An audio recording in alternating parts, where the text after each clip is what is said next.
मोदी जी से अच्छा कलाकार और झूठ बोलने वाला व्यक्ति इस देश में पैदा नहीं हुआ। अब नीतीश जी जहाँ भी रहेंगे, माफ़ कीजिएगा, वो हिल बी एन एक्स्ट्रा बैगेज। अगर इच्छा है चिराग पासवान जी या किसी की, तो खुल के बोले ना कि भाई हम मुख्यमंत्री बनना चाहते हैं। ड्रामा करने की क्या ज़रूरत है कि अब बिहार हमको बुला रहा है? तो भगा दिया था क्या इतना साल से बिहार? महागठबंधन के लिए मुख्यमंत्री का चेहरा कौन है? आप हैं? देखिए ये आपने बहुत टाइम ले लिया। अगर आप कह रहे हैं कि मोदी जी झूठे हैं, तो फिर 3 बारी क्यों वो इलेक्शन जीते हैं? propaganda, all the constitutional institutions are being hijacked. Media is being hijacked. उनका कहना है कि नीतीश कुमार टोटली फिट हैं। रेप पीड़िता के घर क्यों नहीं जाते मुख्यमंत्री? कहीं घटना होती है वहां क्यों नहीं जाते हैं मुख्यमंत्री? प्रेस कॉन्फ्रेंस क्यों नहीं करते हैं मुख्यमंत्री? He is tired. फिर सरकार कौन चला रहा है? Retired corrupt officers. उत्तराधिकारी कौन होगा फिर जेडीयू में? पहले पार्टी रहेगी तब तो। प्राइवेट सेक्टर में आरक्षण होना चाहिए जाति के आधार पर? एकदम होना चाहिए। आपने जो अपने बच्चों का नाम रखा, क्या मैसेज क्या देना चाह रहे हैं? इराज क्यों नाम रख रहे हो? इजाज खान नाम रख लेते हैं। उन भक्तों को ये नहीं पता है कि इराज जो है संस्कृत शब्द है। उन लोगों को कोई ज्ञान नहीं है सनातन का। आपके भाई को लेकर बहुत कुछ सोशल मीडिया में आया है। इसका राजनीतिक खामियाजा आपकी पार्टी को भुगतना पड़ेगा? नहीं, देखिए, एक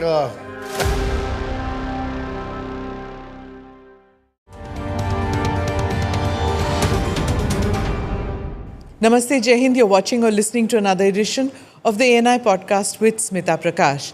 This episode is being filmed in Patna, Bihar.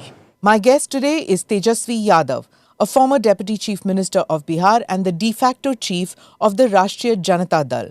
He is currently serving as the leader of the opposition in the state. Before entering politics, Tejasvi was a professional cricketer. Today, he is seen as a political heir of Lalu Prasad Yadav and a key player in shaping Bihar's future. I'm joined in this episode with Mukesh, my colleague. Tejasvi ji, congratulations pehle to. You become a father again, second time. What did it feel like? बहुत बहुत शुक्रिया। अब ये खुशी जो है शब्दों में बयां की नहीं जा सकती। You need to have an experience of it. बहुत ही अच्छा लगा। सब लोग, माता पिता मेरे और बहनें वगैरह सब लोग थी, और एक अलग ही खुशी का एहसास है जो शब्दों में बयान नहीं किया जा सकता। अब लगता है कि अब थोड़ी रिस्पॉन्सिबिलिटी जो है और बढ़ गई है। बढ़ गई है। हाँ। लेकिन आपकी बेटी उन्हें समझ में आया कि हाँ, भाई है? हाँ हाँ हाँ। What was her reaction? Touchwood, she is very intelligent and she understands. हाँ। और अभी तो I'll show you, अलग से पिक्चर भी दिखा देंगे। हाँ। अब तो गोद में लेती भी है उसको। हाँ, not yet jealous? No, not yet. Not yet. She understands that it's pro. Okay. हाँ, ममता बनर्जी आई थी कंग्रेचुलेट करने के लिए। उन्होंने क्या कहा आपसे? हाँ, नहीं, असल में 9 महीने से मेरी वाइफ जो थी वो वहीं थी, और हर महीने 1-2 दिन के लिए मैं जाता था। तो ममता जी ने पूछा, तुम हर महीने तुम कलकत्ता आते हो, हमको बताते नहीं हो। तो obviously it was a private thing. तो मैंने उनको बताया कि ऐसी ऐसी बात है। तो उन्होंने कहा था कि जब डिलीवरी होगी तो हमको ज़रूर इन्फॉर्म करना, मैं ज़रूर आऊँगी। तो I informed her and she came and she blessed my baby. Okay, that's nice. पर यहाँ पर it's become a political issue also. सब कह रहे हैं कि यहाँ पर भी तो अस्पताल है, why did you have to have the baby outside Bihar? नहीं, ऐसा कोई अस्पताल को लेकर के नहीं, मतलब इसमें तो घर पे ही रहना पड़ता है। आप जानते हैं मैं भी बिज़ी रहता हूँ, मम्मी पापा भी बिज़ी रहते हैं, और इस मोमेंट पे प्रेगनेंसी के टाइम में आपको 24 घंटे कोई एक देखने वाला जो है परिवार का वो चाहिए। तो my brother in law stays in Kolkata. I thought it will be for a change, she will be also there. और यहाँ ज़्यादा, क्योंकि सब लोग जानते हैं उनको, बाहर निकलना, टहलना, घूमना, क्योंकि वो हो नहीं पाता है।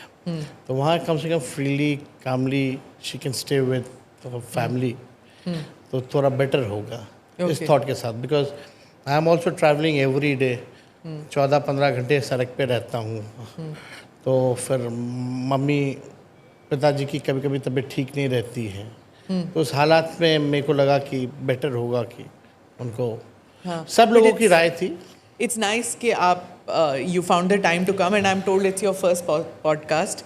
So I'm really looking forward to asking you some political questions क्योंकि चुनाव होने वाले हैं। तो can you tell me a little bit whether your party is prepared to take on this big election machinery of BJP and JDU, और BJP जो है वो I think लगभग तय हो चुका है ओनली कि आवर पार्टी या Congress party never compromise with BJP. हम लोगों ने अपने विचारधारा से कभी भी कॉम्प्रोमाइज़ नहीं किया। बीजेपी और उनकी विचारधारा से हम लोगों ने हमेशा लड़ाई लड़ी है, कभी पीछे नहीं हटे। और ये चुनाव क्या, पिछला चुनाव में भी वी वर फुली रेडी। और आप कह सकती हैं कि 2020 का जो चुनाव था केवल 12,000 वोटों का अंतर था, और वो 12,000 वोटे का अंतर भी कैसे हुआ रात के अंधेरे में, वो बिहार की जनता सब लोग जानते हैं। अभी भी चाहे कोई आए, ये चुनाव जो है एक परिवर्तन का चुनाव होने जा रहा है, बदलाव का चुनाव होने जा रहा है।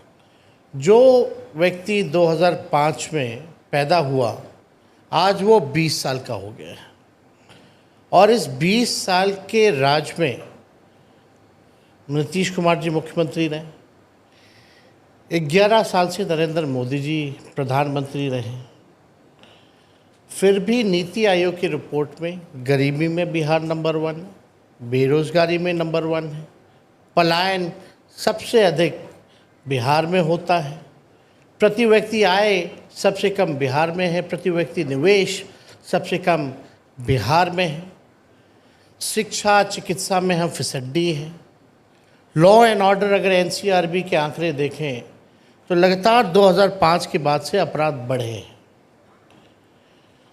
जब 20 साल नीतीश जी को मौका मिल गया और प्रधानमंत्री जी को जब मौका मिला 11 साल, तो उन्होंने बिहार के लिए कुछ नहीं किया। और प्रधानमंत्री ji whenever he comes to Bihar, या प्रधानमंत्री जी तो किसी भी राज्य में चुनाव होता है उसी राज्य को बोलते हैं कि हम नंबर 1 राज्य बनाएंगे। अब पता नहीं दूसरा नंबर पे कौन रहेगा, तीसरे नंबर पे कौन रहेगा। प्रधानमंत्री जी आते हैं, कहते हैं हम चीनी मिल को शुरू करके इसी चीनी मिल का हम चाय पियेंगे। 11 साल हो गए, वी हैव बीन वेटिंग कि वो चीनी मिल कब चालू होगी और उस चीनी का चाय प्रधानमंत्री जी कब पियेंगे। प्रधानमंत्री जी कहते थे स्पेशल पैकेज देंगे, स्पेशल स्टेटस देंगे, कहाँ है? बिहार की जनता जानना चाहती है कि कहाँ है वो। जो बजट अभी निकला था वो तो कंप्लीट बिहार पैकेज था, बिना कहे कि ऑलरेडी स्पेशल कई स्टेटस है। चीज़ें जो पहले से चल रही हैं उन्हीं चीज़ों को, पुराना चीज़ों को ही अनाउंस किया गया। वो स्पेशल पैकेज में आप काउंट नहीं करेंगी। आप बताओ ना, बिहार के ही मंत्री हैं गिरिराज सिंह जी, कैबिनेट मिनिस्टर हैं, कपड़ा मंत्री हैं, टेक्सटाइल की जिम्मेवारी है। 9 टेक्सटाइल पार्क में से एक भी बिहार को क्यों नहीं मिला? या कितने केंद्र में मंत्री हैं बिहार के लिए, केंद्र से बिहार में क्या लेके आए? बल्कि यहाँ तो बरौनी वाला जो था उसको भी जो है कहाँ कर्नाटका भेजने की तैयारी कर दिए थे वो कृषि मंत्री जो हैं शिवराज चौहान जी, जब हम लोगों ने ट्वीट एथेनॉल किया वाला। था। वो कौन सा था वो?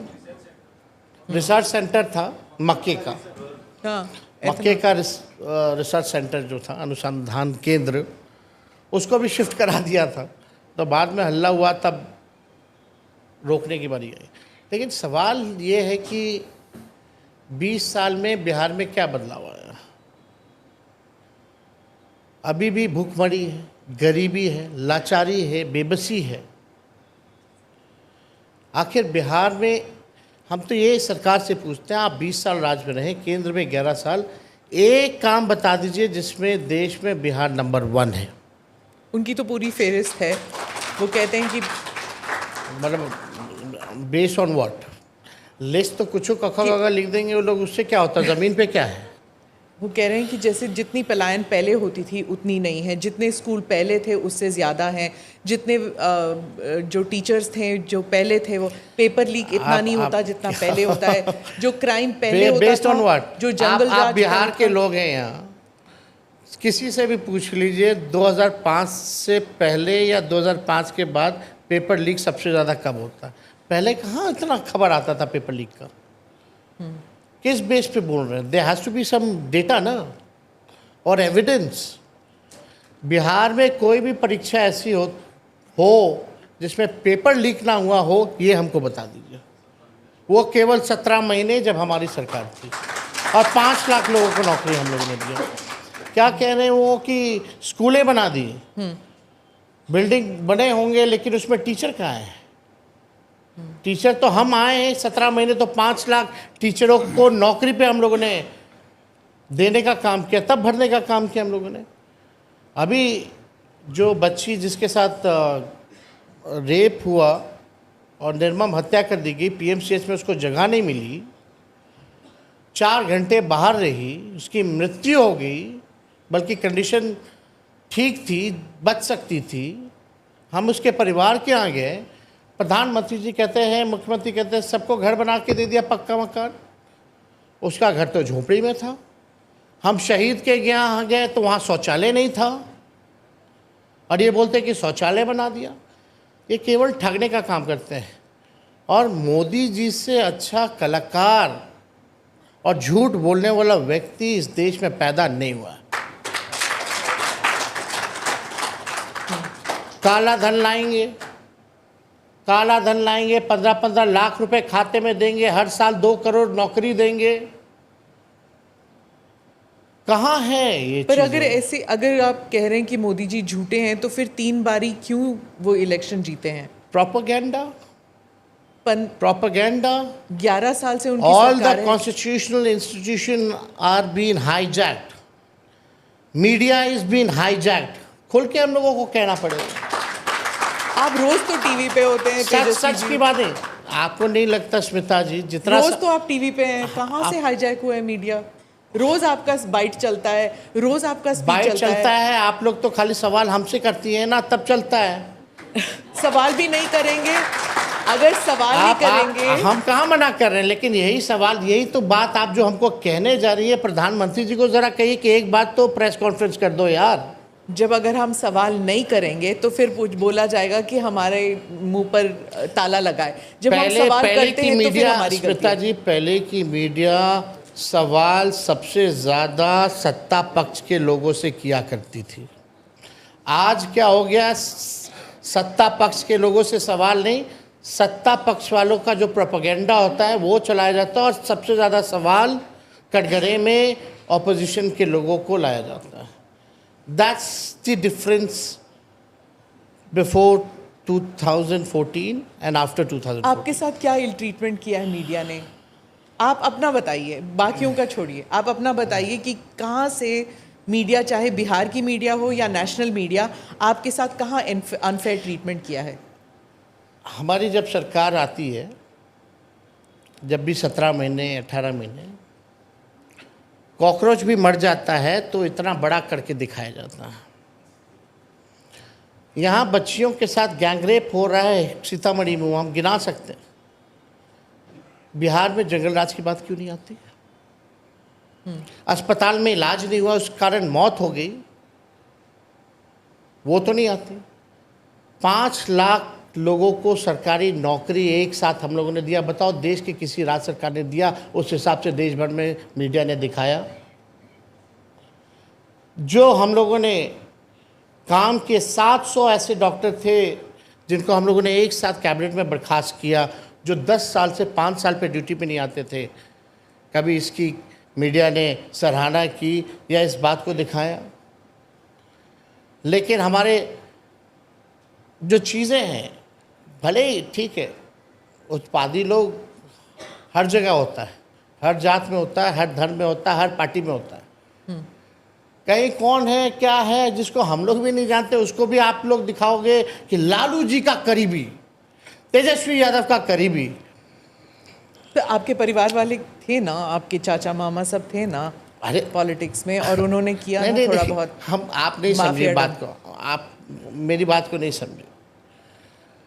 कोई भी व्यक्ति, कोई भी घटना होता है, आरजेडी या अपोजिशन से लोगों को जोड़ दिया जाता लिंक है, किया जाता है। अच्छा। लिंक कर दिया जाता है, और अपने राज को, जो हम लोगों की सरकार थी, उसको एक रूप दिया जाता है कि महाजंगल राज है। बाहर नहीं निकलते थे लोग, बाहर नहीं निकलते थे लोग, उठा के ले जाते थे। ज़रा उदाहरण दीजिए और कंपेयर कराइए। How will you compare law and order?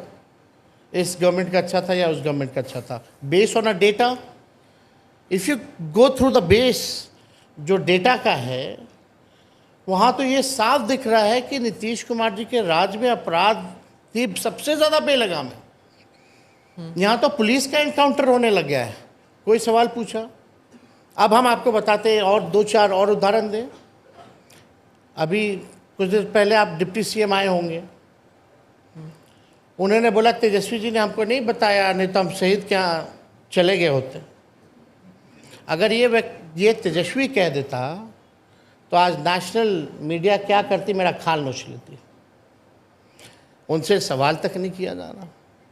अब डिप्टी सीएम को नहीं पता कि एयरपोर्ट पे पार्थिव शरीर आ रहा है, जाके सम्मान देना है।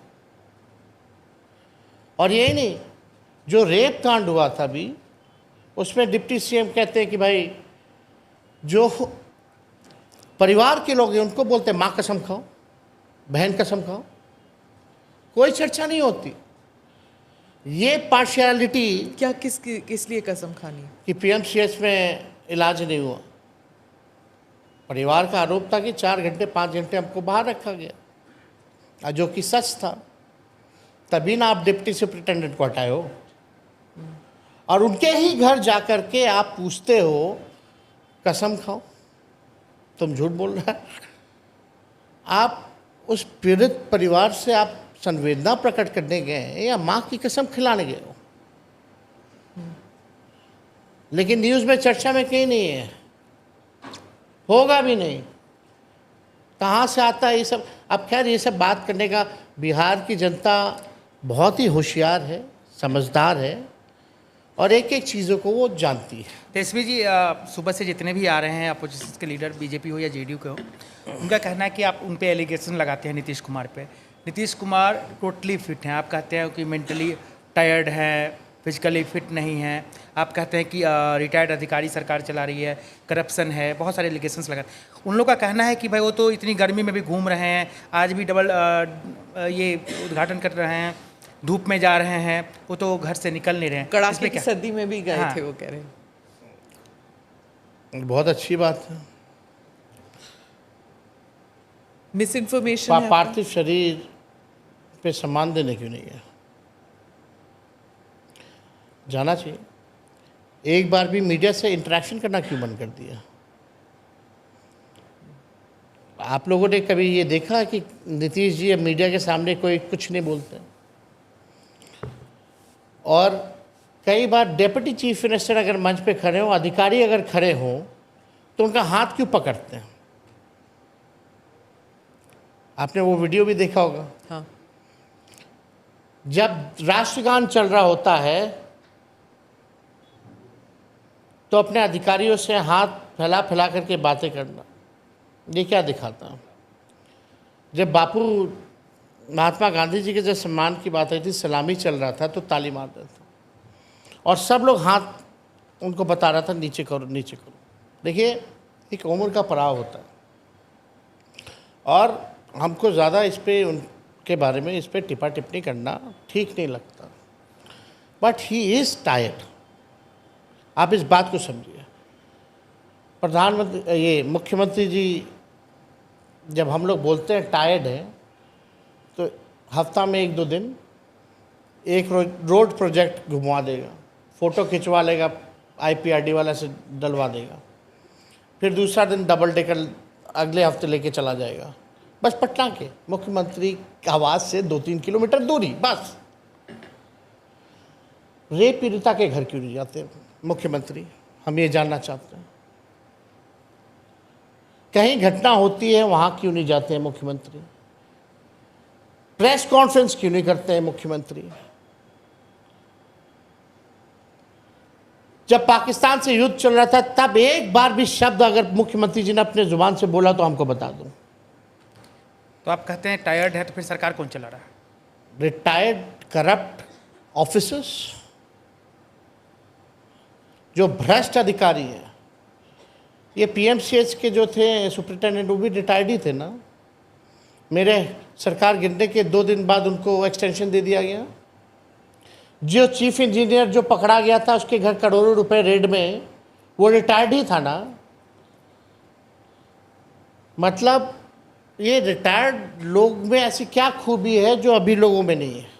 तो स्वाभाविक तौर पर अगर आप देखें तो उत्तराधिकारी कौन होगा फिर जेडीयू में? पहले पार्टी रहेगी तब तो। इस इलेक्शन के बाद पार्टी नहीं रहेगी? ये भी सवाल खड़ा होता है। अगर पार्टी अगर बच गई उसके बाद हम लोग डिस्कस कर सकते हैं। पहला काम तो पार्टी पहले बच जाए उनकी, और यही पार्टी बचाने के लिए तो नीतीश जी हमारे साथ गठबंधन किया था, फिर हम लोगों ने इंडिया अलायंस बनाया था। आप वो स्टेटमेंट देखी होंगी जब इस्तीफ़ा दे कर के आए थे, तो नीतीश जी ने साफ कहा था कि जैसे शिवसेना को वहाँ तोड़ रहे थे, झारखंड में जेएमएम को तोड़ रहे थे, और यहाँ नीतीश जी की पार्टी को तोड़ रहे थे। उन्होंने खुद बोला कि हमारी पार्टी को तोड़ा जा रहा था, इसलिए हम लोग यहाँ आए। और फिर गए क्यों? अभी तक समझ नहीं आया हमें कि गए क्यों, आते क्यों हैं, जाते क्यों हैं, ये भी नहीं समझ आता। ये बताओ, आप समझ नहीं पा रही हैं तो उस व्यक्ति को बिहार का गद्दी पे बैठना चाहिए। अब क्या बोलते हैं नीतीश जी? इधर जाते हैं तो अरे वो लेके चला गया था, इधर आते तो बोलते वो लेके चला गया था, फिर बोलते आप गलती नहीं करेंगे, अरे फिर वो लेके चला गया था, हम थोड़ी जा रहे थे, फिर बोलेंगे वो लेके चला गया था। जो व्यक्ति अपना निर्णय ना ले पाए वो बिहार का 14 करोड़ लोगों का निर्णय कैसे ले सकता है? पर अगर आज भी अगर वो कहते हैं कि आपके पास आएंगे तो आपके पिताजी उन्हें ज़रूर वापस ले लेंगे, है कि नहीं? नहीं, नहीं, एकदम नहीं। हमारे पिताजी, हम जानते हैं, हमने भी देखा हुआ है, हमने हम भी बता ना राजनीति रहे। देखा हुआ ना। हम जानते हैं ना। अगर वो कहें आज, देखिए, एक बार अगर कोई गलती करे तो ठीक है, माफ़ कर देना चाहिए। अब तो उन्होंने 2 बार गलती कर ली, अब तो माफ़ी बनती नहीं। और अब नीतीश जी जहाँ भी रहेंगे, माफ़ कीजिएगा, वो हिल बी एन एक्स्ट्रा बैगेज, बोझ बन करके रहेंगे। और उनकी पार्टी आप मतलब वही है ना, महाभारत में कृष्ण, चलिए मैं नहीं बोलती हूँ, नहीं तो फिर वही बात चलती है ना कि पांडव लेंगे कि सेना लेंगे कि उससे कोई फर्क नहीं पड़ता। वो बहुत सारे उदाहरण हैं। आप महाभारत का नहीं देखे, ग्लाइडेटर्स का भी दे सकते, इसका भी दे सकते, ग्लाइडेटर्स का भी दे सकते, हाँ। 300 मेंस का भी दे सकती है। हाँ, तो फिर आप जेडीयू को तोड़ के आप अपने पार्टी में लेंगे, क्या करेंगे? उनके पार्टी के लोग निर्णय लेंगे। कोशिश तो जो देखो, अभी जेडीयू को कौन चला रहा है? बताइए। 2-4 लोग हैं जो भाजपा से ही आए थे।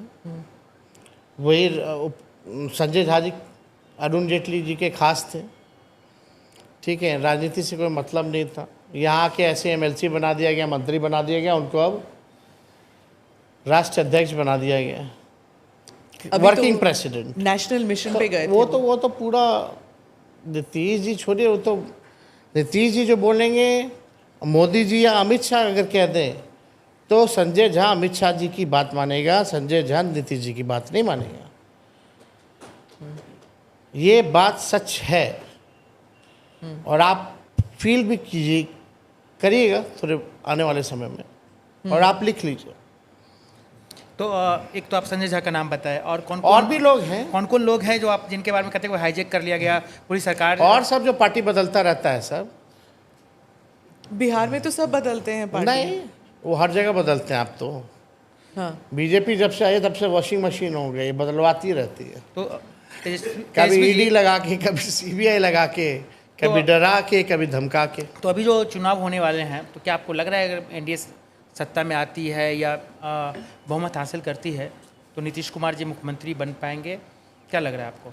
हमको लगता है कि बीजेपी वाले या कोई भी अभी हो सकता है, और आप सरकार में बैठे हुए लोग आएंगे, भाजपा के, बोलेंगे कि नीतीश जी ही मुख्यमंत्री होंगे, उनके ही नेतृत्व में चुनाव लड़ेंगे, तो उनको बोले ज़रा अमित शाह जी से एफिडेविट पे लिखवा लें कि चुनाव के बाद वही 5 साल के लिए मुख्यमंत्री होंगे।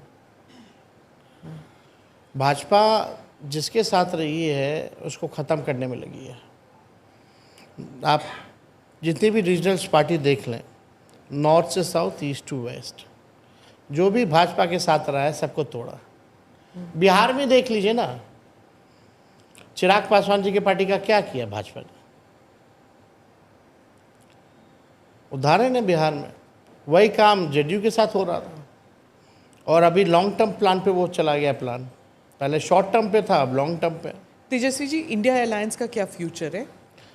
इंडिया अलायंस का ही केवल फ्यूचर है, और किसी का नहीं है। ना कोई मीटिंग हो रही है, ना कोऑर्डिनेशन कुछ हो रहा है, कोई इलेक्शन स्ट्रेटजी नहीं है। जब भी होता है, कौन बोला? नहीं हुआ ना, कब हुआ है? हमारी बिहार की बात कर रही है? नहीं, country wide India alliance, national wide. गठबंधन की नहीं बात कर रही, बिहार गठबंधन नहीं, नेशनली इंडिया अलायंस। 2014 से 2025 एनडीए की कितनी बैठक हुई पूरे देश भर में? पर वो इलेक्शन जीते नहीं, रहते हैं। नहीं, वो जीतने की बात नहीं कर रहे। आप कह रहे कोई मीटिंग नहीं हो रही, कोई स्ट्रैटेजी नहीं बन रहा। आप हमको संख्या बताइए तो कितनी बार? स्ट्रैटेजी, उनकी स्ट्रैटेजी होगी, वो इसीलिए तो तभी जीत रहे हैं ना। बैठक हुई जब इंडिया अलायंस हम लोगों ने बनाया था। उसके बाद मोदी जी ने फिर से पहली बैठक जो है हमारे गठबंधन के बाद बना था। तो इतने साल से क्यों नहीं बैठक कर रहे थे? इतने नंबर है, उनको जरूरत ही नहीं है। ठीक है ना, चुनाव है, जनता मालिक है, चुनना जीतना वो जनता पे छोड़िए ना। हार जीत चलता रहता है, उससे क्या है? हम अपने मुद्दे को लेके, अपने विचारधारा को लेकर के लड़ाई लड़ रहे हैं। जनता मालिक है, जिसको चुने जनता जो है वो मालिक है। लेकिन लास्ट 19 के इलेक्शन में और आप देखिएगा 24 के चुनाव में अंतर तो काफ़ी पाया आप लोगों ने। बीजेपी की सीटें कम हुई। जी जी, वो तो 400 पार की बात कर रहे थे, उनकी स्ट्रैटेजी तो काम ही नहीं की। ये भी तो है। बीजेपी कहती है कि आपका जो दुष्प्रचार था इंडिया अलायंस का कि संविधान बदल देंगे, उसकी वजह से हुआ था। खैर, वो तो 2024 का इलेक्शन है। अब का जो बिहार इलेक्शन है, जो गठबंधन आपका बनने वाला है, क्या सीट शेयरिंग पर कोई विवाद है या इट हैज़ बीन डिसाइडेड? देखिए, ये गठबंधन की अंदर की बात है, और ये हम लोगों को तय करना है। और एक बार चीज़ें तय हो जाती हैं तभी हम लोग मीडिया को बुला के पब्लिक प्लेटफॉर्म में जी, पर हम लोग पहली रखते बार हैं। राहुल गांधी थोड़े सक्रिय हैं इस बार। उन्होंने यात्रा दैट इज गुड। निकाली। He is the opposition leader है ना पूरे देश के, तो जाएंगे क्यों नहीं? प्रधानमंत्री हैं तो प्रधानमंत्री भी जाते हैं। अगर राहुल गांधी जी आ रहे हैं तो अच्छी बात है, लोगों की इश्यूज उठा रहे हैं, जनता की इशू उठा रहे हैं तो अच्छी बात है। लेकिन आप देखिए ना, अभी मांझी जी चिराग पासवान के बारे में क्या कह रहे हैं, उपेंद्र कुशवाहा क्या कह रहे हैं। वो बोलते हम इतना सीट पे लड़ेंगे, वो बोलते इतना सीट पे लड़ेंगे। लेकिन आप लोगों को, आपको नहीं, मीडिया के लोगों को केवल दिखाई देता कि इंडिया में ही तनाव चल रहा है, एनडीए में तनाव नहीं चल रहा। मुकेश जी यहाँ बैठे हैं, इनसे हिस्ट्री निकलवा लीजिए कि कब मांझी जी ने कितने सीटों की डिमांड की, और मांझी जी ने चिराग के बारे में कल क्या कहा, या चिराग जी ने मांझी जी के बारे में क्या कहा, उपेंद्र कुशवाहा ने क्या कहा। इन लोगों में तो हमको नहीं लग रहा कि ऑल इज़ वेल। हमारे यहाँ तो ऐसी कोई बात नहीं है। तेजस्वी जी, कभी आप बहुत नीतीश जी के करीब हुआ करते थे। वो हमेशा बोलते थे कि अब तो यही पार्टी चलाएगा, यही भविष्य है। आजकल चिराग जी बहुत जाते हैं, हर महीने में 2-3 बार वो जाते हैं सीएम हाउस। उनको भी वही कहा जा रहा है क्या जो आपको कहा जा रहा था कि अब यही भविष्य है? देखिए, ये जब मेरे को कहा गया और सरकार गिरी पहली बार 2017 में, तो हमने विधानसभा में कहा था कि चिराग जी आप जाइएगा, आपको भी यही कहेंगे, थोड़ा बच के रहिएगा, ये नहीं कि चढ़ जाइएगा। वो चढ़ाते अच्छे से है ना, तो हम लोग तो जानते थे। हम लोगों को तो फिर भी कोई लोभ था नहीं, 2 बार उनको मुख्यमंत्री माना, और हम लोग तो इंडिया अलायंस बनाना था तो फिर दोबारा हमने मांगा।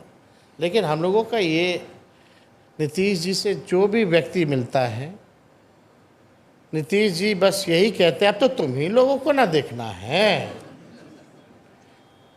तो ये इनका मतलब एक होता ना कि उनका फिक्स हो गया है, कि बस जब भी भाषण देंगे तो हर जगह एक ही बात बोलेंगे, वो आपको भी पता है क्या बोलेंगे। तो आप जब पर्सनली मिलने जाइएगा तो बात वो पॉलिटिकल लोगों को यही बताएंगे। उपेंद्र कुशवाहा जी जाएँ, जीतन राम मांझी जी जाएँ, संतोष मांझी जी जाएँ, चिराग पासवान जी जाते होंगे मिलने, सम्राट चौधरी जी जाते होंगे, विजय सिन्हा जाते होंगे, सबको नीतीश जी यही बोलता, अब तो आप ही लोगों को देखना कि तो तुम ही लोग ना हो। तो ये फिक्स है इसमें, मतलब ठीक है। एक जगह 2024 में हमने देखा था कि आपके इर्द गिर्द बहुत ही एक्टिविटी था, आपने बहुत सारी रैलियां की, 200 कुछ रैलियां की। इस बार क्या प्लान है आपका, रैलीज के तौर पर या सोशल मीडिया, कहाँ पर इलेक्शन जीता जाएगा? We will see according election commission कितने फेज़ में चुनाव कराती है और कितना गैप देती है चुनाव के प्रचार प्रसार का, उसके ही अनुसार जो है हम लोग अपना कार्यक्रम बनाते हैं और कैंपेनिंग की स्ट्रैटेजी बनाते हैं। लालू जी भी कैंपेनिंग करेंगे? अभी उनकी सेहत उस प्रकार नहीं है। और परिवार के और कौन हैं जो पॉलिटिक्स में उतरेंगे इस बार? अभी तो फिलहाल कोई नहीं। आपकी सिस्टर्स कोई अभी भी तो नहीं? अभी कोई नहीं। ओके। हम लोग बहुत पीछे हैं मांझी जी और चिराग पासवान जी से। संख्या में भारी हैं लेकिन फिर भी पीछे है इस मामले में। तेजस्वी जी, आजकल देखा जाता है कि कभी आप रहते थे साथ में नीतीश जी की, जब भी वो कहीं जाते थे नीतीश जी, सम्राट जी आजकल बिल्कुल पार्टी के लोग और आप लोग भी कहते हैं दत्तक पुत्र के तरह नीतीश जी के आगे पीछे रहते हैं, एक मिनट भी नहीं छोड़ते हैं, क्या रीज़न है? अब आएंगे तो उनसे पूछिएगा ना भाई, और जब बोलेंगे तो हमको बैठा दीजिएगा, हम उनको सलाह दे देंगे। अच्छा, एक चीज़ और पूछना है तेजस्वी जी, आप लोग पे हमेशा आरोप लगता है कि भाई आप लोग मुसलमानों के हितैषी हैं, ऐसा अपोजिशन बीजेपी वाले हमेशा कहते रहते हैं, कोई नई बात है नहीं। लेकिन आपने जो अपने बच्चों का नाम रखा, वो बेटी का नाम कात्यानी माता दुर्गा के नाम पे, बेटा का नाम इराज वो हनुमान जी के नाम पे, तो क्या उस पे मैसेज भी, क्या देना चाह रहे हैं? जब इराज हमने नाम रखा, जब लालू जी ने घोषणा की सोशल मीडिया पे, तो कई ऐसे भक्त लोग थे कमेंट करने लगे कि इराज क्यों नाम रख रहे हो, इजाज खान नाम रख लेते, ईरान और इराक रख लेते। उन भक्तों को ये नहीं पता है कि इराज जो है संस्कृत शब्द है और इसका मायने है पवन पुत्र, जो कि हनुमान जी का नाम है। तो उन लोगों को कोई ज्ञान नहीं है सनातन का। जो भाजपा वाले लोग हैं उन लोगों को कोई लेना देना नहीं है, कोई ज्ञान नहीं है, ना कॉन्स्टिट्यूशन का ना ही धर्म का। वो अपना उनका अलग फैशन है। तो सवाल तो यही उठता है ना कि वो MY वाला जो ग्रुपिंग है, इसी की वजह से आप नहीं, क्या कैसी बात कर रही है? MY कहाँ ग्रुपिंग है? MY मतलब हमको अगर लोग वोट देते हैं तो हम उसको टैग लगा देंगे क्या? नहीं, अखिलेश पे भी यही कहा जाता है ना। क्यों कहा जा रहा है? ये तो गलत बात है ना। अगर पर ये कर्नाटका में भी होता है, ये वोकली का वोट है, ये वोट है। अगर हरियाणा में अगर हरियाणा में साउथ हरियाणा में जो अहिरवाल क्षेत्र है, अगर बीजेपी सबसे ज़्यादा सीटें वहाँ जीती तो आप MY का नहीं, वहाँ पे भी बोलते हैं जाट वोट है, मुस्लिम वोट है, नहीं, ये सब वहाँ बोलते भी हैं ना। तो यादव देख नहीं, पर ये I am not saying it negatively, आपका स्ट्रांग पॉइंट है तो MY वोट है स्ट्रांग पॉइंट। भाई, अगर कोई, वही तो हम बोले, अगर कोई वोट देता है तो हम तो उसकी इज्जत करेंगे, सम्मान करेंगे, उसकी बात को उठाएंगे। लेकिन जब 12,000 का ही केवल पिछले बार डिफरेंस था तो हमको तो वोट हर जात हर धर्म के लोगों ने दिया ना, तो हम तो सबकी बात करेंगे ना। आप देखिए केवल कितना का अंतर था, 12,000। मतलब 6-7 सीटें और हमारी होती तो हमारी सरकार होती। 15 सीट का फर्क था ना। आप कह सकते हैं कि 110 पहले था, 4 AIM के आए तो 114 हुए, 122 मेजॉरिटी के लिए चाहिए, तो आप समझिए कि 6 और 2 8, 7-8 सीट। इस बार AIM के कितने लोगों को तोड़ेंगे आप? ओवैसी जी बहुत खफा हैं। अब देखिए, हम कहाँ, हम लोग तोड़ने वाले लोग नहीं है, जोड़ने वाले लोग हैं, हमने जोड़ा है। वो कहने की बात है ना। वो कहने की बात है, तो मेरी कहने की बात ये है कि फिर तो आप वही नीतीश वाली का बात कर रहे हैं ना, नहीं। कि आप वो मेरे को नहीं, ले लोग आए, आए मैं ना। उधर से चला गया। नहीं, जो देखिए, चारों विधायक अपने मर्जी से आए। हमारी हम तोड़ के उनको क्या दिए हैं जो वो आएंगे, बताइए तो। सरकार में आएंगे तो फिर मंत्री पद मिलेगा कहाँ उन्हें? मंत्री बने वो? अगर आपकी सरकार आती है तो। नहीं, ऐसे थोड़ी होता है कि वो आ जाएगी, वो लोग नहीं जान रहे हैं। उन लोगों को भी तो पता है कि आठ कहाँ से आएगा। वो तो अपने मन से है, हमारे पास क्या था देने के लिए। लेकिन उनका ये कहना था कि एक सेकुलर फोर्सेस जो है यूनाइटेड रहे, वो ज़्यादा बेहतर है। तो इस बार इंडिया अलायंस में अगर ओवैसी साहब आते हैं तो आप उनके साथ मिलेंगे? अभी हमारी कोई इस बारे में कोई चर्चा नहीं हुई है, कोई बात नहीं हुई है।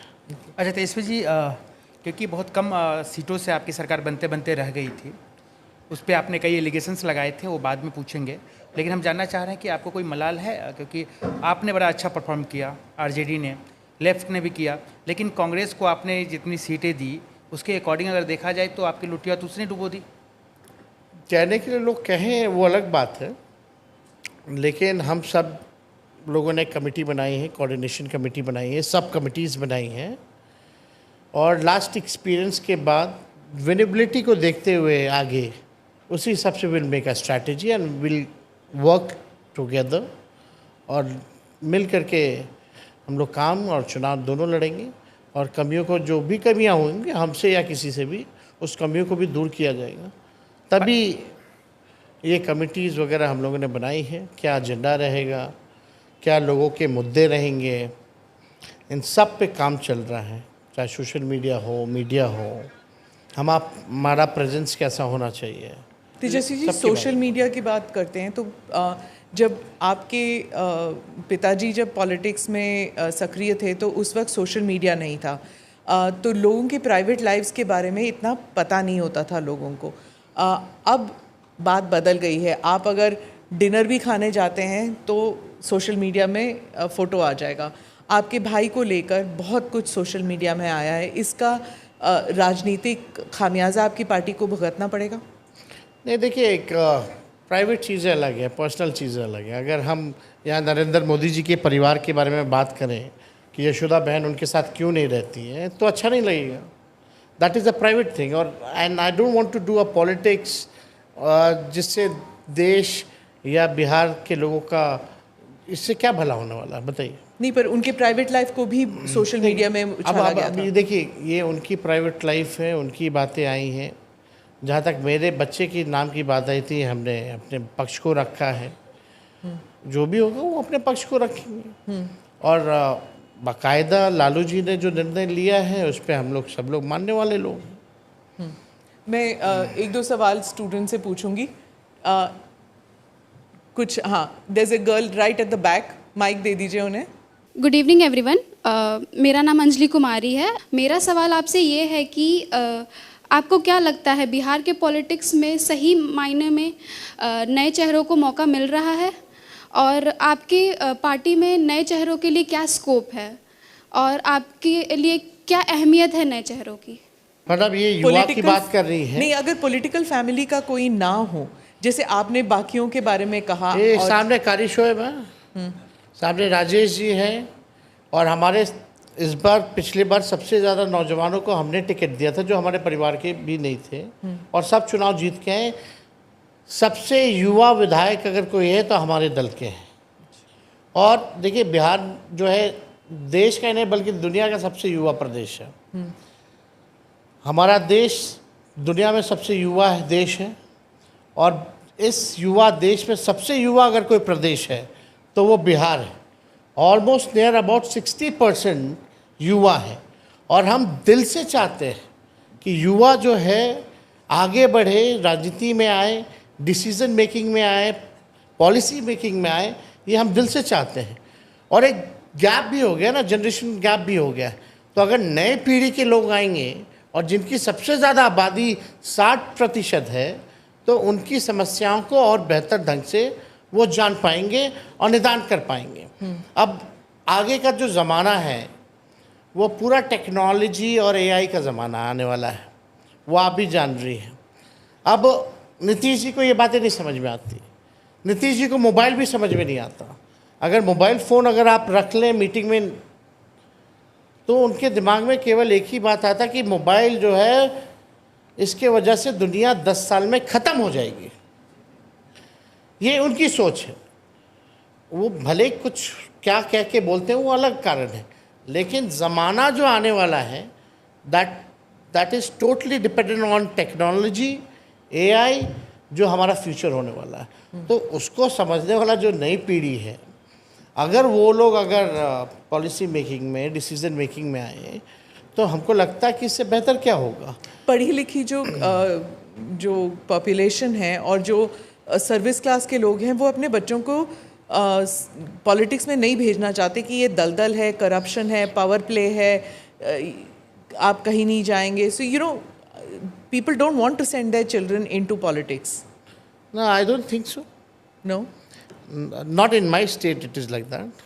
अच्छा, एक और बात आपसे मैं पूछना चाहूँगी, प्रशांत किशोर ने कुछ पर्सनल अटैक्स आप पर किए थे कि आप you are not past 10th standard, ऐसे करके जब वो कहते हैं तो does it hurt you? No, it doesn't hurt me. Degree लेकर के ही आप जो है सब क्वालिटी आ जाए, ऐसा नहीं है। प्रैक्टिकल लाइफ में भी आपने बहुत चीज़ें देखी हैं, उसका भी एक्सपीरियंस, तजुर्बा जो है वो काम आता है। And I was a sports person. हम तो क्रिकेटर थे, तो इसकी बात वो नहीं करेंगे। लेकिन डिग्री की अगर बात आती तो प्रधानमंत्री 11 साल से प्रधानमंत्री हैं, उनका क्या डिग्री है आज तक देश के लोगों को मालूम ही नहीं है। फिर उन्होंने कभी आपके बारे में ऐसे नहीं कहा? लेकिन हमारे ऊपर आ रहा है तो हम तो उदाहरण देंगे ना, जो सर्वोच्च पद पे बैठा हो। ठीक है। आप मानते हैं तेजस्वी जी कि जाति जो है बिहार में एक बड़ा फैक्टर है? अगर एक सवाल तो ये है, दूसरा कि आप जिस जाति ये से जाति तो सच्चाई है ही ना, तो फैक्टर तो हो गई। ये तो सत्य है, और ये कोई लालू जी और तेजस्वी यादव तो लेके नहीं आया, ये तो कई सदियों से चला आ रहा है। प्राइवेट सेक्टर में आरक्षण होना चाहिए जाति के आधार पर? एकदम होना चाहिए। Two students I think want to ask a question. अच्छा, आप पूछना चाहते हैं? पत्रकार अमित कुमार है, और मेरा सवाल है कि आपने कहा था कि कास्ट सेंसस की आप लोगों ने डिमांड की थी और इस वजह से मोदी जी को कास्ट सेंसस के लिए मजबूर होना पड़ा और फिर कैबिनेट ने डिसीजन लिया। राहुल गांधी का भी यही कहना है। और आपको क्या लगता है कि क्या वाकई आपके दबाव में या फिर कांग्रेस पार्टी के दबाव में कास्ट सेंसस बीजेपी को कराना पड़ रहा है? देखिए, यही मोदी जी हैं जो कहते थे कि ये कास्ट सेंसस जातीय विध्वंस पैदा करेगा। अब वो क्यों मजबूर हो गए करने को भाई? क्योंकि जातीय गणना जो है, कास्ट सेंसस जो है, वो सच्चाई जो है देश की वो बताएगा। इसमें हमने पहले भी कहा है, कौन मजदूरी करते हैं, कौन भूमिहीन है, कौन गरीब है, कौन जात के लोग हैं सबसे ज़्यादा, कौन जात के लोग को सरकारी नौकरी कितना है, कितने लोग जो हैं ठेला धोने का काम करते हैं, कचरा साफ करने का काम करते हैं। ये सारा पिक्चर जो है सामने आएगा, और अकॉर्डिंग टू दैट वो डेटा लेकर के आप जो साइंटिफिक डेटा जो आएगा, आप बजट आप उस हिसाब से बना सकते हैं। किसको कितनी ज़रूरत है उस हिसाब से आप जो है अपना आप बजट बना सकते हैं। लेकिन ये इशू जो है लालू जी ने कई एक बार उठाया, और जब देवगौड़ा जी थे प्रधानमंत्री, उस समय जनता दल के अध्यक्ष मेरे पिता होते थे, और उन्हीं के कैबिनेट में ये तय हुआ था, क्योंकि हर 10 साल बाद आपका 10-11 साल बाद जो होता है प्लानिंग कमीशन, वो सेंसस होता है। अच्छा, तो 2001 यानी 97 में ये निर्णय लिया गया था कैबिनेट में कि जो अगला सेंसस जो होगा यानी 2001 उस समय के हिसाब से, उसमें जातीय जनगणना ये लोग कराएंगे। 2001 में प्रधानमंत्री बने अटल जी, और भाजपा की सरकार ने इसको मना कर दिया, निर्णय को बदल दिया।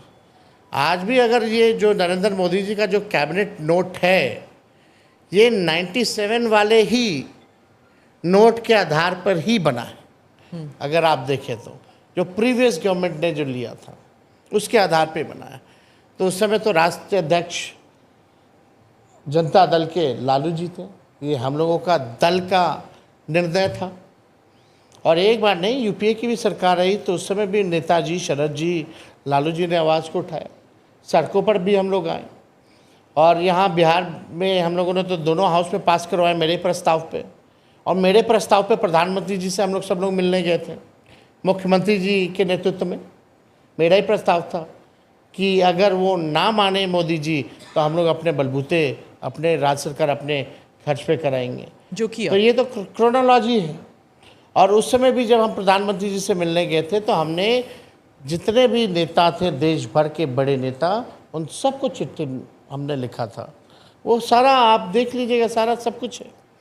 अच्छी बात है कि राहुल गांधी जी भी इस मुद्दे को बखूबी मजबूती के साथ जो है उठा रहे हैं। तेजस्वी जी, लेकिन सवाल उठ रहा है कि जो मुद्दे आप उठा रहे हैं वो भी राहुल गांधी बिहार में आके मुद्दे उठा रहे हैं। जैसे कि आपने कहा कि 2500 रुपये देंगे। राहुल जी कुछ कहेंगे, हम कुछ कहेंगे तो ठीक लगेगा। उन्होंने अलग से अरे एक ही अलायंस में ना है, नहीं, उन्होंने तो तो अलग से हमारा मुद्दा तो हम लोग तय कर लेते हैं ना, थोड़ी हर चीज़ सड़क पे जाके तय करना। अच्छा, एक ऑडियंस से एक सवाल ले लेते हैं, एक दो सवाल, फिर आपको तो मौका मिलता ही है सवाल पूछने का। Good evening everyone. मेरा आपसे ये सवाल है कि एज अ मीडिया स्टूडेंट हमारा जो सेक्टर है मास मीडिया एंड कम्युनिकेशन, इसके लिए एक तो कॉलेजेस बहुत कम हैं और प्राइवेट यूनिवर्सिटी है लेकिन गवर्नमेंट यूनिवर्सिटीज़ है पर वहाँ पे इतनी सुविधाएं नहीं है। जैसे कि दिल्ली में दिल्ली यूनिवर्सिटी, लखनऊ में लखनऊ यूनिवर्सिटी है, बट पटना में एक भी सेंट्रल यूनिवर्सिटी नहीं है। तो इसके लिए आपका क्या रोड मैप होगा? देखिए पहली बात तो मीडिया में नौकरियां नहीं है, तो इतने कोर्सेज करो ही मत आप। लेकिन इनको करना है आजकल तो बस चैनल खोल लो बस यूट्यूब पे। लेकिन उसके लिए कोर्स भी नहीं करते। लेकिन जायज़ बात है, व्हाट प्रोफेशन जिनको इसमें आना है, अगर वैसी सुविधाएं अगर हमारे राज्य में नहीं है तो क्या होना चाहिए।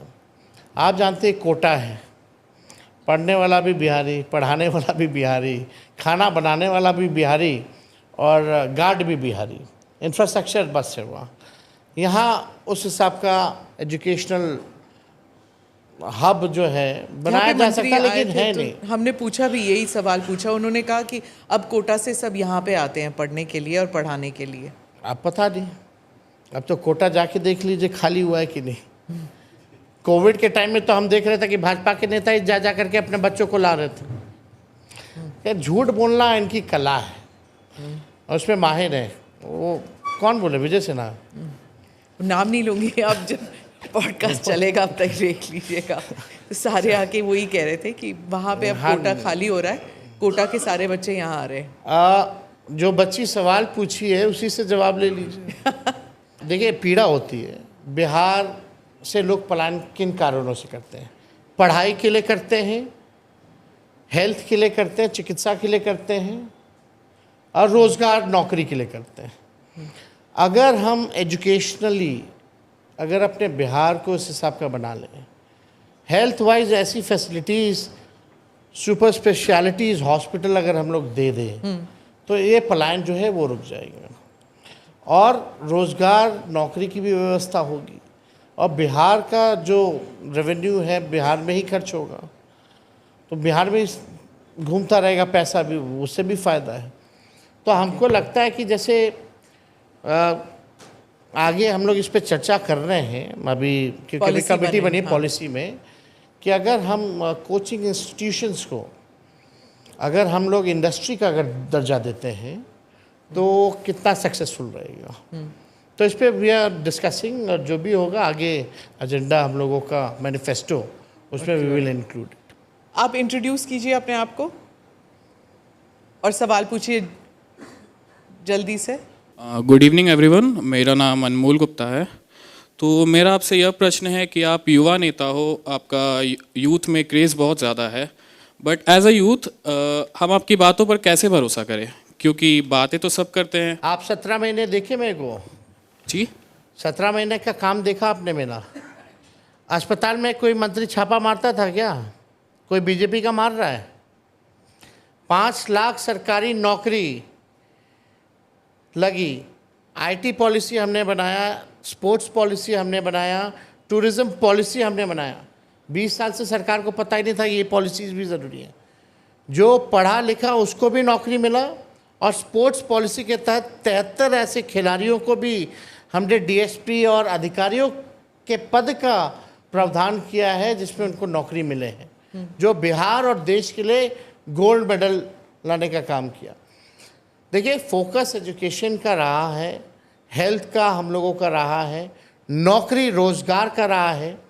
50,000 करोड़ का इन्वेस्टर मीट करा के 50,000 करोड़ का बिहार हम लोगों ने एमओयू साइन करवाया। एसटीपी जो जल जमाव की स्थिति होती थी शहरों में, 18 ऐसे शहरों को हम लोगों ने एसटीपी जो है वो देने का काम किया। हम लोग देखिए, जो 17 महीने में काम किया वो इन लोगों ने अब तक नहीं किया, चाहे आरक्षण बढ़ाने की हो या जाति आधारित गणना हो, जो मानदेय बढ़ाने की बात हो, सारे काम को हम लोगों ने किया है। लेकिन लोग हमारे पास आते हैं, लोगों को उम्मीद है, विश्वास है, भरोसा है कि कभी लाठी पड़ती है तो तेजस्वी के पास लोग आते हैं। क्यों आते? क्योंकि उन नौजवानों का भरोसा है हमारे ऊपर, और हम लोग चाहते हैं कि नौजवानों की बात को जो है रखा जाए। नौजवानों का क्या इशू है? पढ़ाई, दवाई, कमाई, सिंचाई, सुनवाई और कार्रवाई वाली सरकार का ये इशू है, और इसी बेस पे जो है हम लोग काम कर रहे हैं। छात्रों के लाइफ को बेहतर हम लोग बनाए। 17 महीने में पेपर लीक नहीं हुआ, लेकिन मेरे हटने के बाद और उससे पहले पेपर लीक हमेशा होता था।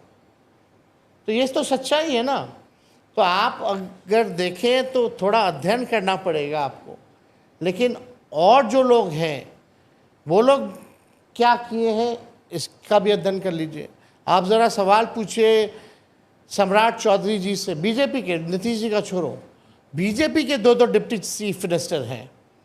एक काम बता दीजिए सम्राट चौधरी जी ने जो बिहार के लिए किया हो अब तक, जो दिखता हो, और विजय सिन्हा जी ने जो काम किया हो वो बता दो। काम नहीं, इन लोगों ने केवल कारनामे किए। दोनों में कंपटीशन होता है, कौन कितना गाली देगा लालू जी को और तेजस्वी को। एक कम दिया तो उसके बाद दूसरा जो है और गाली देता है बुला करके। और इनके प्रदेश अध्यक्ष ऐसे हैं जो खुद को ही अभी प्रेस कॉन्फ्रेंस में बोल रहा था कि मैं गाली का डिक्शनरी हूं। अब ये तीसरे आ गए कंपटीशन में। लालू जी और तेजस्वी से इनकी दुश्मनी नहीं है, इनको आपस में अपनी लड़ाई है कि कौन मोदी जी का ज़्यादा टीटीएम करेगा। जो लालू जी तेजस्वी को सबसे ज़्यादा गाली देगा उसको मोदी जी प्रमोशन देंगे। इसी कंपटीशन में लोग लगा रहता है। अब बिहार का एक काम हम तो पूछ रहे, कोई एक काम बता दीजिए जो इन दोनों ने किया हो, दोनों डिप्टी चीफ मिनिस्टर ने। कोई काम नहीं, दिन भर बकैती करना, एक पगड़ी कभी बांध लेंगे, कभी उतार देंगे, कुछ कर लेंगे, कोई मतलब ही नहीं है उसका। इतने साल के बाद भी उनके पास कोई मुख्यमंत्री का चेहरा नहीं है बीजेपी के पास, ऐसे क्यों? आपके हिसाब से ऐसे क्यों हुआ है?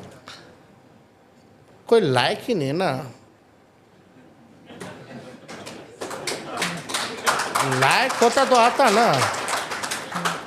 देखिए, नहीं देखिए, इसमें देखिए बीजेपी को देखिए सुशील मोदी जी ने बिहार में मजबूत किया है, ये हम मानते हैं। सुशील मोदी एक मान सकते थे, चेहरा है जिस पे लोग जो है भरोसा कर सकते हैं। ईमानदारी से हम बोल रहे हैं भाई, ठीक है। लेकिन उसके बाद बता दो कौन है। लोग चेहरा नहीं जानते हैं, नाम तो दूर की बात, कोई कहाँ गांव में इन लोगों को पहचानता है। महागठबंधन के लिए मुख्यमंत्री का चेहरा कौन है? आप हैं? देखिए ये आपने बहुत टाइम ले लिया, हम क्योंकि 4 सेकंड 5 सेकंड 6 सेकंड, तो उसका ये मतलब हाँ। सब चीज़ तय है। समय कब आएगा ये हम लोग बताएंगे अकॉर्डिंग टू आवर स्ट्रैटेजी। वो कहते हैं कि एक मीटिंग हुई थी जहाँ खरगे जी भी थे और राहुल गांधी जी भी थे और 440 वोल्ट का शॉक लगा था तेजस्वी जी को, और परसेप्शन है हम लोगों को। कि उसके बाद आपने कभी नहीं कहा कि मैं हूँ। कभी भी ऐसी बात है ही नहीं। पता नहीं क्या बाहर लोग बात करते हो अपना। लोग बोलते हैं कि इंडिया अलायंस एक जैसा नहीं दिखता है। यहाँ तो एनडीए नहीं दिखता एक जैसा। मांझी जी कुछ बोलते हैं, चिराग कुछ बोलते हैं, उपेंद्र कुशवाहा जी कुछ बोलते हैं। कांग्रेस और आरजेडी तो सबसे पुराना अलायंस पार्टनर है, अब तक नहीं टूटा है। फिर भी इसको तोड़ने में लोग लगे रहते हैं। लोग बताते हैं कि सब कुछ ठीक नहीं चल रहा। आप भी जानती हैं हमारा रिश्ता गांधी परिवार का रिश्ता कैसा है। शौक नहीं, हम लोग की अपनी स्ट्रैटेजी है और समय पे जो है सब कुछ तय है कि कौन होगा नहीं होगा तय है, बस टाइम का इंतज़ार है। Last question. अचानक से देखा जा रहा है कि चिराग पासवान के पार्टी के लोग उनको अपने आप को कहते हैं कि मुख्यमंत्री उम्मीदवार हैं, इनसे अच्छा कोई नहीं हो सकता है। मतलब ये कैसे, मतलब एनडीए में तो ऑलरेडी लोकतंत्र में अगर वो अपने पार्टी के नेता को अगर देखना चाहते हैं मुख्यमंत्री रूप से तो क्या दिक्कत है। हमें तो कोई दिक्कत नहीं, लेकिन खुल के आना चाहिए। अगर इच्छा है चिराग पासवान जी या किसी की तो खुल के बोले ना कि भाई हम मुख्यमंत्री बनना चाहते हैं। ड्रामा करने की क्या ज़रूरत है कि अब बिहार हमको बुला रहा है। तो भगा दिया था क्या इतना साल से बिहार? नहीं, लॉजिक होना चाहिए ना। बिहार बुला रहा मतलब कि आप बिहार से जीते हो, बिहारी हो, बिहार से केंद्र मंत्री के कोटा में हो, अब बोल रहे बिहार बुला रहा। अब कहिए आपकी इच्छा है कि हमको मुख्यमंत्री बनना है, बोलना चाहिए, खुल करके बोलना चाहिए। हम तो जहाँ जाते हैं हम बोलते हैं कि भाई हमको सरकार ही नहीं बनाना बल्कि हमको बिहार बनाना है, उसके लिए एक मौका दे दो। On that note, thank you very much. आप पॉडकास्ट में आए, आपको शुभकामनाएं, ढेर सारी शुभकामनाएं and best wishes to the baby too. बहुत बहुत शुक्रिया for your blessings and your best wishes. Thank you for watching or listening to this edition of the ANI podcast with Smita Prakash. Do like or subscribe on whichever channel you have seen this or heard this. Namaste, Jai Hind.